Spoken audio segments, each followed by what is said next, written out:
भारत में भी skill development में फोकस किया जा रहा है, लेकिन अभी भी इसकी स्किल बिल्डिंग इतनी इफेक्टिव है नहीं, जिसकी वजह से अच्छे लेबर भारत में है नहीं, और जो अच्छे लेबर हैं वो जल्दी मिलते नहीं, जिसके कारण हमारे भारत देश की प्रोडक्टिविटी काफी लो है और हम चाइना के प्राइजेस को कम्पीट नहीं कर पाते। और इसकी वजह से चाइना अपने प्रोडक्ट को भारत देश में लाती है और सस्ते दामों में बेच के चली जाती है और हम खरीदते चले जाते हैं, जिसकी वजह से भारत की जो भी प्रोडक्टिविटी होती है उसको सेल ही करने का मौका नहीं मिलता।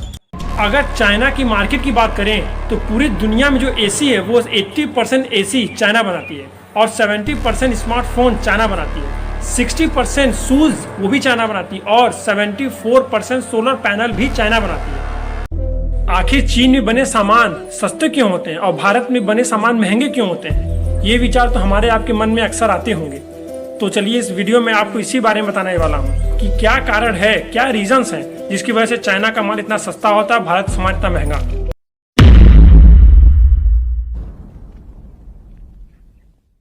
इसके रीजंस तो कई सारे हैं, पर कुछ रीजन मैं आपको बता देता हूँ। किसी भी सामान का सस्ता या महंगा होने में उसकी लेबर कॉस्ट बहुत मायने रखती है और चाइना में लेबर काफी सस्ते हैं। सस्ते हैं वो तो अलग बात है, लेकिन चाइना के जो लेबर है वो काफी प्रोडक्टिव भी हैं। प्रोडक्टिव का मतलब है कि मान लीजिए कि भारत यानी इंडिया के जो लेबर है वो अगर 1 घंटे में कोई आइटम बनाते हैं, मान लीजिए वो 1 घंटे में 10 आइटम बनाए, तो चाइना के जो लेबर है वो 1 ही घंटे में 50 आइटम बना दिए। तो सोचिए कितने प्रोडक्टिव है वहाँ के लेबर। अब जरा ध्यान दीजिए, कम समय में ज्यादा प्रोडक्शन का मतलब ज्यादा सेल और ज्यादा सेल का मतलब ज्यादा पैसा। तो यही कारण है कि चाइना के जो लेबर होते हैं उनकी प्रोडक्टिव पावर काफी ज्यादा होती है, वो कम समय में ज्यादा प्रोडक्शन कर पाते हैं किसी आइटम का और ज्यादा सेल भी होता है और लेबर भी काफी सस्ते होते हैं, तो लेबर कॉस्ट भी कम होगा। तो इसकी वजह से वहाँ की जो प्राइजेस हैं काफी लो होती हैं। अब बात आती है कि चाइनीज लेबर का इतनी स्किल्स डेवलप हुआ कैसे। तो वहाँ के गवर्नमेंट, इंडस्ट्री और लोकल आपस में मिल करके एक पार्टनरशिप के अंदर स्किल डेवलपमेंट को वास्तव में एक असली रूप दे पाए, एक नया रूप दे पाए, जिसकी वजह से उनकी स्किल्स इंक्रीज हुआ। कंपनियों को सुविधाएं, यानी चीन की गवर्नमेंट अपनी कंपनियों को कई तरह के फैसिलिटीज यानी सुविधाएं उपलब्ध कराती है, जिसमें बेसिक इंफ्रास्ट्रक्चर, अच्छी बिजली, पानी और सड़क ये सब शामिल है। और चीन की गवर्नमेंट एक्सपोर्ट करने वाली जो सामान होती है उस पर बहुत ज़्यादा छूट देती है और ज़रूरत पड़ने पर कंपनियों को सब्सिडी भी प्रोवाइड करती है। अब यहाँ बात आती है कि ये सब्सिडी क्या होता है, सब्सिडी क्यों देती है सरकार? सब्सिडी एक प्रकार का फाइनेंशियल यानी आर्थिक मदद है जो कि सरकार द्वारा किसानों, उद्योगों और उपभोक्ताओं को उपलब्ध कराई जाती है, जिसके कारण लोगों के लिए जरूरी चीजों के दाम नीचे आ जाते हैं। यानी अगर किसी क्षेत्र में काफी नुकसान हुआ है तो सरकार उसको आर्थिक सहायता देकर उसको मजबूत करने का काम करती है, उसको सुधारने का काम करती है। और यदि अगर किसी आइटम यानी अगर किसी वस्तु का प्राइस बढ़ जाता है तो सरकार लोगों को सब्सिडी देती है ताकि उस प्राइस को कम किया जा सके। तो चाइनीज गवर्नमेंट अपनी कंपनियों को सब्सिडी प्रोवाइड करती है, जिसकी वजह से उसकी जो सामान है वो काफी सस्ते हो जाते हैं, यानी विदेशों को ध्यान में रख करके उत्पादन करती है। चीन में अधिकांश कंपनियां घरेलू बाजार की बजाय विदेशी बाजार को ध्यान में रख कर प्रोडक्शन करती है, जिससे उन्हें ज्यादा रिसर्च नहीं करनी पड़ती और ऑर्डर विदेशों से आता है वैसे ही सामान को तैयार कर देती है। और चाइना को अपना प्रोडक्ट जिस कंट्री में सेल करना रहता है वो पहले उस कंट्री में जाके देखती है कि वहाँ वो प्रोडक्ट किस दाम में मिल रहा है, तो वो उससे कम लागत में अपने प्रोडक्शन करती है और वहाँ पे उसको सेल कर देती है और वहाँ की सारी बाजार जो है वो तहस नहस कर देती है। तहस नहस का मतलब कि वहाँ के लोग वो अपने देश का तो सामान खरीदेंगे नहीं क्योंकि वो महंगी है, और चाइना अपने प्रोडक्शन को वहाँ पे सेल कर देती है कम दामों में। और हाँ, एक बात और है, चीन में किसी भी सामान का कॉपी करने पे वहाँ की गवर्नमेंट कोई एक्शन नहीं लेती।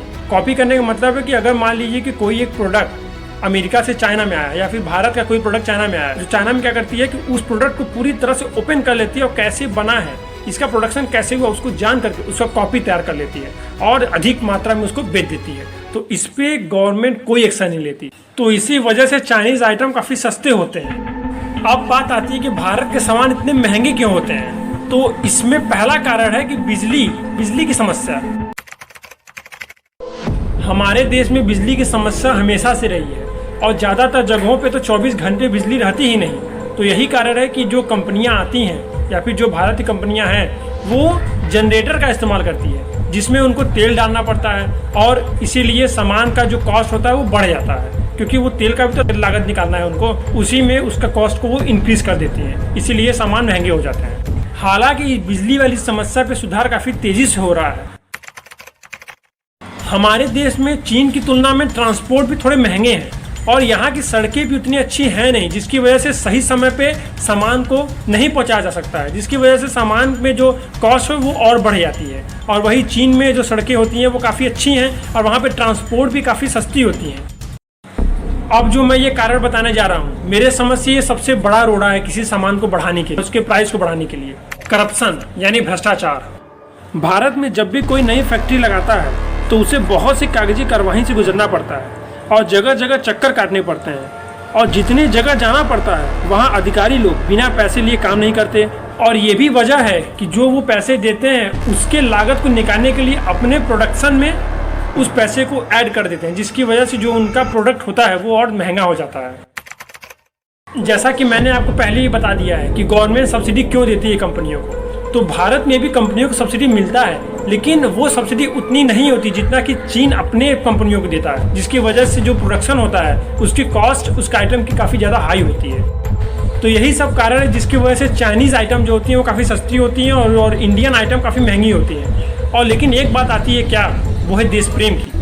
देश प्रेम तो यही कहता है कि हमें भारत का सामान लेना चाहिए, यानी अपने देश का सामान लेना चाहिए, अपने आइटम, क्योंकि इससे क्या होता है देश का पैसा देश में रहता है। और बात आती है कि मैं चाइनीज सामान खरीदूं क्यों, सस्ता इसलिए, अरे 100 रुपये सस्ता महंगा वो अलग चीज़ है, लेकिन कि चीन हमारे देश में ही आक्रमण करता है, हमारे आर्मियों को मारता है और उसी को हम पैसा दें, ये सही बात है? हाँ, मैं मानता हूँ कि हमें चीनी आइटम खरीदते खरीदते आदत से पड़ गई है, तो मैं ये नहीं कहता कि पूरी तरह से बाइकआउट कर देना चाहिए चीन के सामान को।